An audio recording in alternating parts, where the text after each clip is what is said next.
Welcome to the Supply Chain Stoudemire. This is research we do every year to understand which companies are driving improvement, outperforming the peer group, and driving value.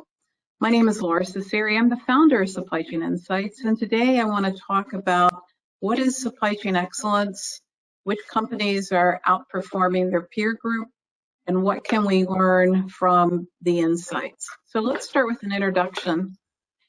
This is a study of supply chain excellence, and I started this work because lots of people say, I want to drive supply chain excellence, and I then ask the question, what does supply chain excellence mean? And they look at me like, aren't you the dumbest analyst in the world? And you may think that, but really there's not a real good definition of supply chain excellence. I don't think there's one definition. What I'm trying to do is provide insights to drive a data-based discussion around balance sheet performance. What is possible? What are companies doing? And let us hold a mirror to our current practices to say, are we driving better performance? So that's my goal. This is an analysis of 460 publicly traded companies in 28 industry sectors. The data comes from public reporting in a consolidated, syndicated form on Y charts. Y charts basically consolidates all of the public data, so public markets in Europe, public markets in North America, and allows us to look at the 10 years of analysis on the different companies. Now, we're looking at the period of 2012 to 2021. So every report, we look at 10 years. And our high level is 25 companies outperform their peer groups. Now, we could have multiple companies in each peer group, and we could have no companies in each peer group. What's very important about this analysis is the definition of peer group. And most people, when they do this kind of work, don't really compare themselves against their peer group. And one of the things I want you to take out of this webinar is that peer group analysis is so important. You may not agree with how we've defined the peer groups in our analysis, but the pattern of the peer group is extremely important in the definition of supply chain excellence, because the company needs to push above the peer group and to really understand what's possible at a peer group level. Unlike other analysis where we put all companies in a spreadsheet and we shake them up and we compare semiconductor to a chemical company, we don't do that. It's very peer group based, and we spend a lot of time talking and thinking about what is a good peer group. So this is our 9th year. This methodology is not perfect, but it really looks at the details of growth, operating margin, inventory turns, or return on invested capital. We selected these metrics a decade ago when we were doing work with a university in Arizona, and we worked with the statistical department to say, what combination of metrics would drive the highest market capitalization? And we wanted 4 to 6 metrics, and we looked at combinations of 150 different metrics. And we selected these metrics because we believe it represents a balanced scorecard or an effective frontier. One of our other objectives is to try to get supply chain professionals to speak the language of finance and to move past functional metrics to drive a balanced scorecard.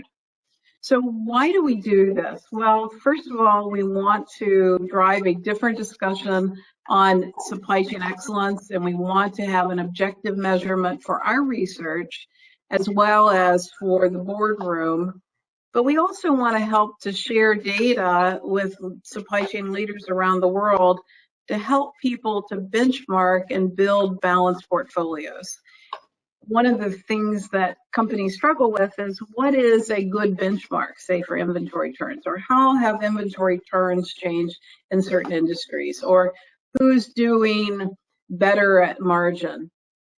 Our third mission is to gain an understanding of how supply chain decisions translate to balance sheet performance. Our takeaway is it takes 4 to 5 years for a company that's driving improvement to outperform the peer group. So often supply chain leaders or people that are managing supply chains are impatient. They're expecting that they're going to get these results in 2 to 3 years, and we find that that's not the case. We also find that smaller companies outperform larger companies, which is illogical to a lot of companies because they think that the big branded companies have it figured out and they do better. We don't find that. We find that the current issues around alignment and political process latency throw the supply chain out of balance in large companies. We also want to help supply chain leaders to think about how we align on that balanced portfolio and align with finance, because over the last decade, we have driven a gap between finance and operations. And even though we think about integrated business planning, we can't really plan together as long as that a gap exists. And I find that there are 3 issues. One is the lack of clear definition of supply chain excellence.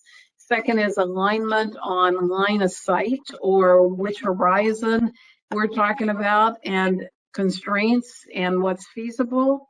And then the third issue that I find is that we are not aligning the balanced scorecard to bonus incentives in the organization. So we often have gaming behavior, particularly if we have regional governance structures where a local P&L can set their own goals.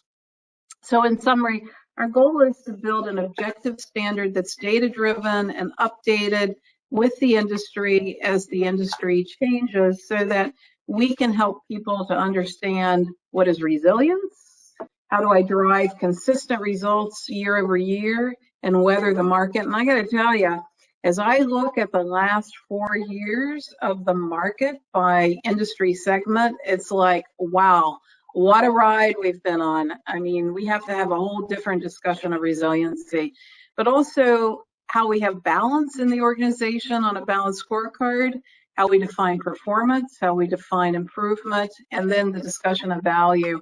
When I wrote my first book, Bricks Matter, I was actually having a number of supply chain leaders review it, and Keith Harrison, who led the supply chain teams at Procter & Gamble for over 2 decades, asked me the question of, how do you define value, Laura? And how do we help organizations to go from a cost-based agenda to a value-based agenda? And I said, well, you're right, Keith, I didn't answer that in the book. But part of what I do in the Supply Chains to Admire is we do a value assessment against price to tangible book, which looks at how well are people using their assets, and market capitalization. So the balanced scorecard we use is year-over-year growth, operating margin, inventory turns, and return on invested capital. Now, many people will say, well, Lori, you've missed it. I really want to have customer service on this balanced scorecard. Well, I do too. And when I'm implementing, I always put customer service on the effective frontier, which this is supposed to represent. But there is no industry standard for customer service. There is also no good industry standard, in my opinion, on corporate social responsibility. So I would like to add those elements to the analysis, but I can't find them across the industry peer group. So I use where I think the data is substantial and meaningful to be able to look at the interrelationships. Now, each of these metrics have interrelationships because they're nonlinear, and that nonlinear frontier is what we call the operating frontier. And so as companies think about supply chain excellence, we want them to think about improvement, we want them to think about value, and we want them to think about performance. So in the methodology, the first thing we do is we stack rank all of the companies by improvement, which is a vector analysis of their performance on these metrics as we chart them to see the pattern. And I'll show you some of that in what we call orbit chart analysis.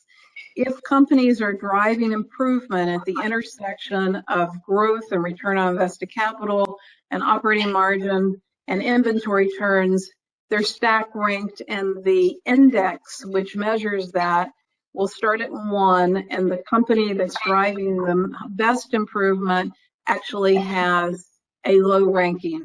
And we'll stack rank that. And if companies are better than 2/3 of the peer group, then they will make the improvement.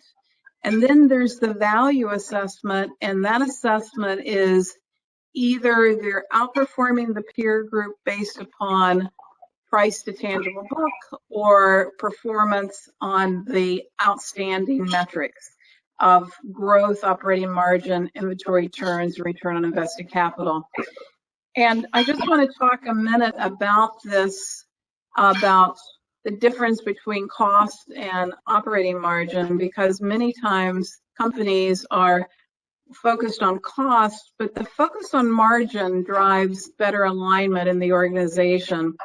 And so in the report, which we'll publish early next week, you will see each company stacked ranked on improvement and performance and value. So let's get into the analysis.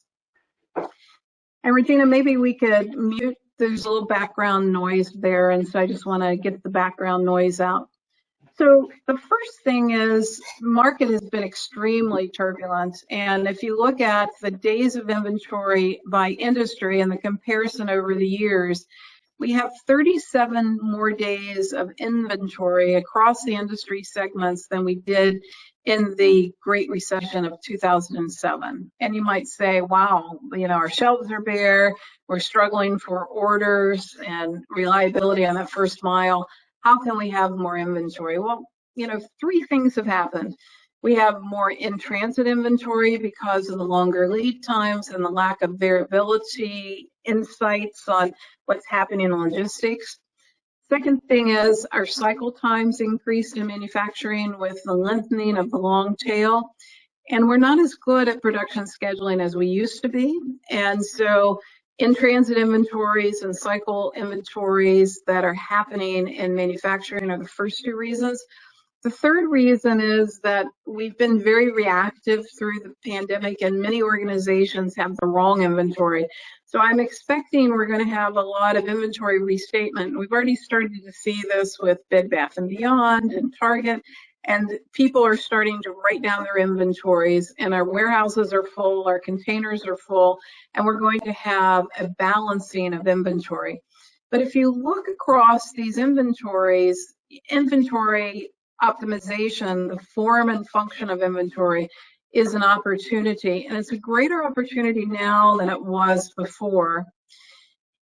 And so as you look at the data that I'm going to share with you, I want you to really think about your own organization and the fact that most people measure too many things. They're focused on functional metrics, which functional metrics do not align with balance sheet metrics. So if you are measuring OEE or purchase price variance or lowest logistics cost or lowest manufacturing cost, you are sub-optimizing the supply chain because you're focused on local optima. What drives performance is when you're on a balanced scorecard. You may not like the one that I suggest, but a balanced scorecard that looks at some element of growth, some element of margins, some element around inventory, and some element around assets. And of course, when I implement this locally, I always use customer service. But what you want to do is you want to align the organization on a balanced scorecard, and then you want to take your functional metrics and focus them on reliability.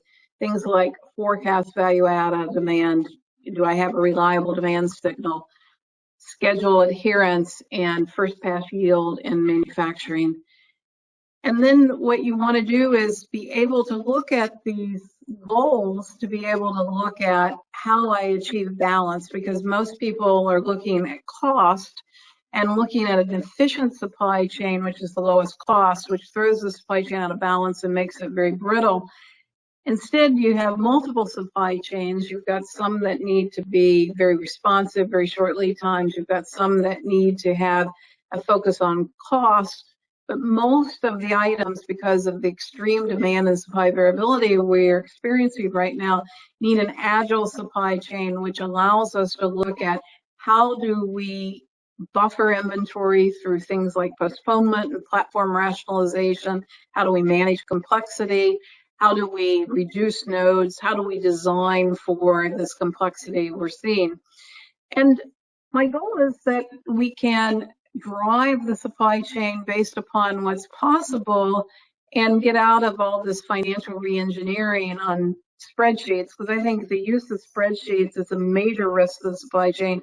93% of decisions are made on spreadsheets, and in this world of high variability, we just can't have that. So let's get to the winners. Who won? Well, I'm going to take you back to 2020. We had 22 award winners in 2020, and I'm going to build up to 2022. So in 2020, we had 3 retail award winners, 5 process award winners, and 14 discrete award winners.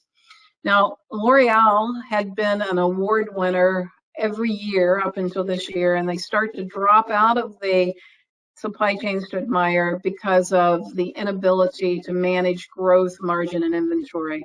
Reckitt Benckiser also drops out. Monster drops out in the next year, but comes back in 2022. AbbVie outperforms the pharmaceuticals. Ecolab drove great improvement from 2013 to 20, but drops out with a leadership change. Dollar Tree and Dollar General will often make the supply chains to admire. Both of them drop out with the issues in retail. Ahold comes back into the picture in 2022. And on the discrete industry, we have consistent winners that you'll see. So in 2020 to 2021, these are the companies that come over, right? And so TSMC, which many people don't know, has one of the very best supply chains in semiconductor. Lockheed Martin, on their great work on supplier development and product lifecycle management and program management, and A&D outperforms. Broadcom outperforms. ASSO Abloy, which many people don't know, they make things like doorknobs and fasteners, outperforms. Packer outperforms. Apple outperforms. And a small company, Sleep Number, outperforms. They always say they don't sell bed, they sell sleeps, but it's an innovation around selling furniture. Now, in 2021, we get Nike to come in, Inditex comes in, many people know Inditex is Zara, Tempur Sealy comes in, NVIDIA comes in, which makes a lot of gaming chips, Intuitive Surgical, which is robots for the hospital, Western Digital comes in, and you can see that Dollar General replaces Dollar Tree, and Ross comes in. So let's continue. So as we go to 2022, we have Celanese and AbbVie continue on the process side, and we have Ross continue on the retail side. And again, TSMC continues, Lockheed Martin continues, Broadcom continues, Intuitive Surgical continues, Apple continues, ASSO Abloy, Sleep Number, Nike, and Packer. So these are our supply chains to admire 2022 award winners. Ahold in grocery retail, Ross in apparel retail, CCL in packaging, Celanese in chemical, Monster Beverages in the beverage sector, AbbVie in pharmaceuticals, and the Clorox company comes back. They've not been on the list for 4 years, but they have a great story on supply chain segmentation and how to reduce complexity. Now, in the discrete industry, again, Toro, which has been in and out of this analysis for many years, comes back. Nike stays. Ametek comes in the diversified industry. Subaru from automotive. Northrop Grumman in A&D, and Hubbell in the discrete and diversified industries. And ResMed comes back on the medical device. So this particular analysis shows that the small companies are outperforming the bigger companies, that discrete industries are more resilient and able to drive better performance than some of the process and retail. What's happened in the pandemic has been really hard on retail. And the list of companies that are here are not the branded companies that most people think about as supply chain leaders. And in fact, there's only 3 companies on this list that are consistent between the Gartner Top 25 and this analysis. And some people will say, well, what is the difference between the Gartner Top 25 and the Supply Chain Institute Admire? And I have, some detailed slides later on, but the Gartner Top 25 is 50% public opinion, and public opinion perpetuates this belief that large branded companies are doing the best in supply chain. And that's not what we see in the balance sheets. What we see in the balance sheets are smaller companies that are more focused, particularly if they have an innovative product line like Intuitive Surgical. I was on the phone with them this week, and they're like, we do a great job at the hospitals. We do a great job with our robots and scheduling surgical, but classical supply chain, we maybe not do so well. They're driving innovation through their product delivery. So if the product has an innovative product line and the supply chain is driving that innovative product line like Sleep Number or TSMC or Broadcom, then they will often do better. So if you look at the history of the supply chains to admire, because I think it's, good time to reflect, Apple has made it every year but one, right? The Apple innovation, what Apple does in product development, clearly an outperformer, particularly on margin. L'Oreal made it in the early years, fell out because of the issues around inventory and margin and growth. Broadcom, TSMC from the semiconductor industry continues to do well.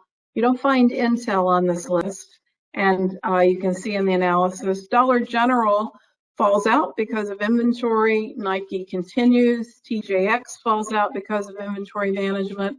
Packard continues. Dollar Tree falls out on inventory management. Ross Stores comes up. Eastman, a prior winner in chemicals, doesn't make the cut this year. Sleep Number continues for the last 4 years.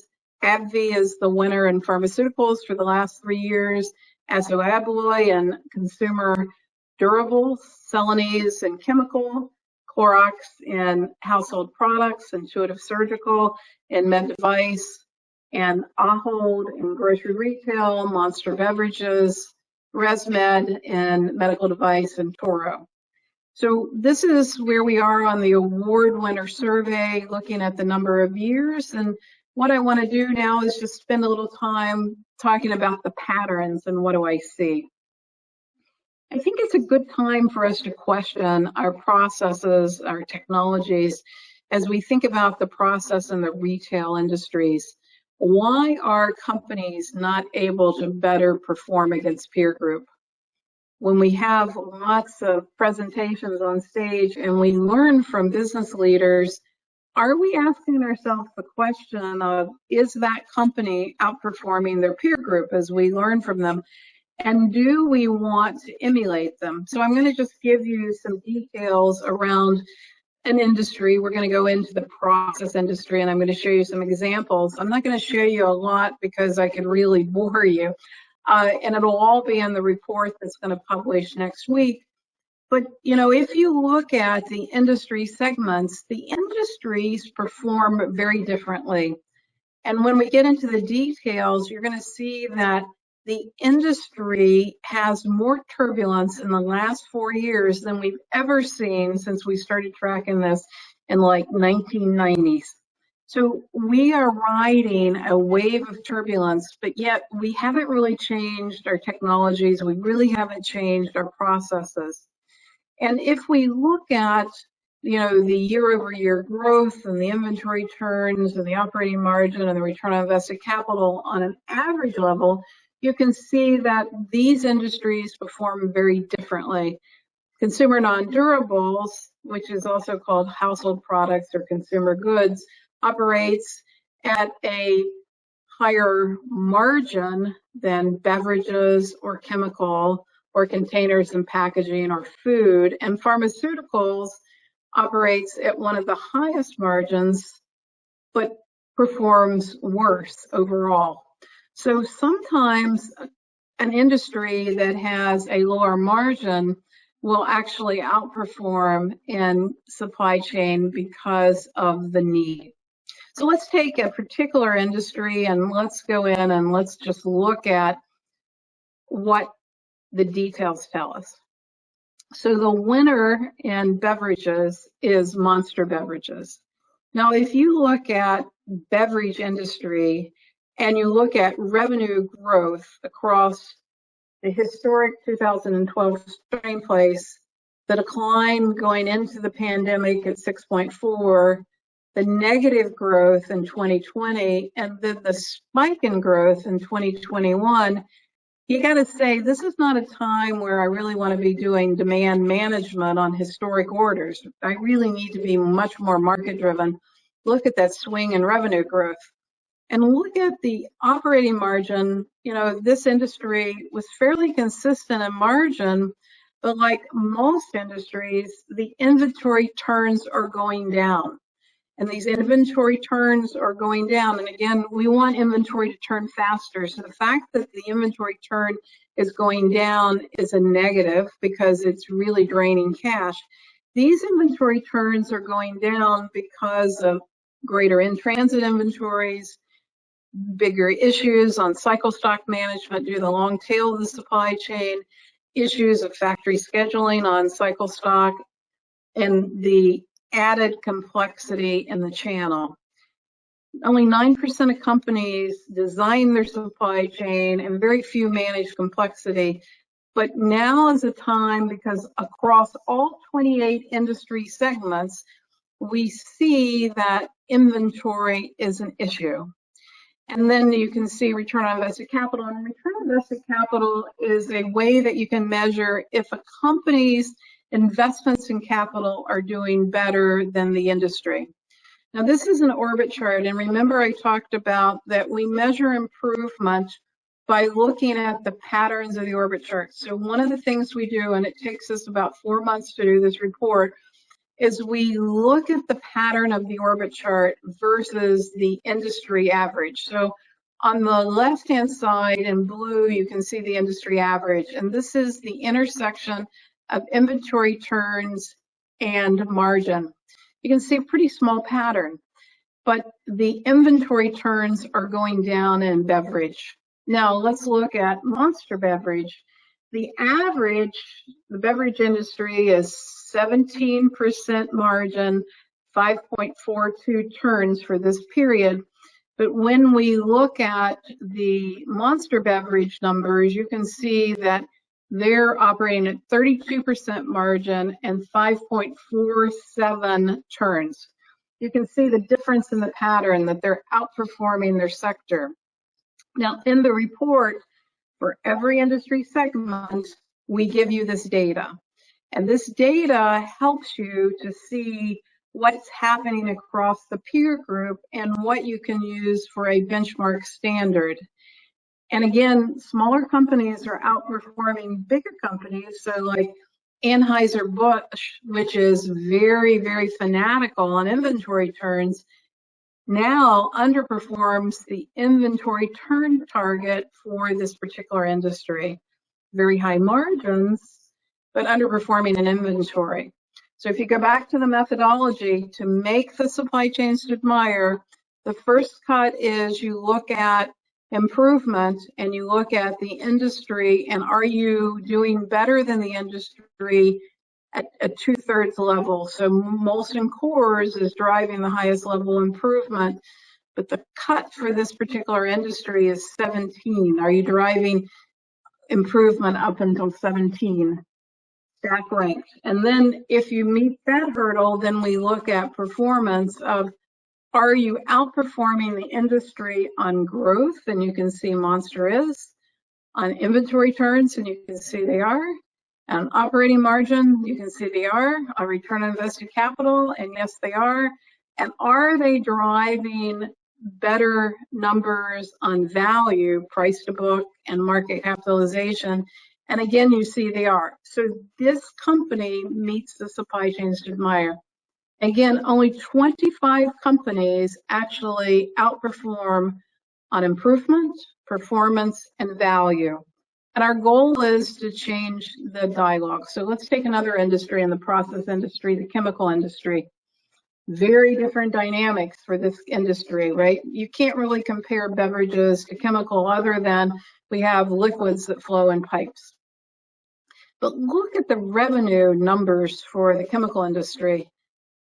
4% revenue growth in 2012, negative 4.1 in 2019, negative 3.9 in 2020, and 22.9% growth in 2021. I mean, it's like we had our foot on the brake and then we had to put our foot on the gas. And this industry has a demand latency of 180 days off the market.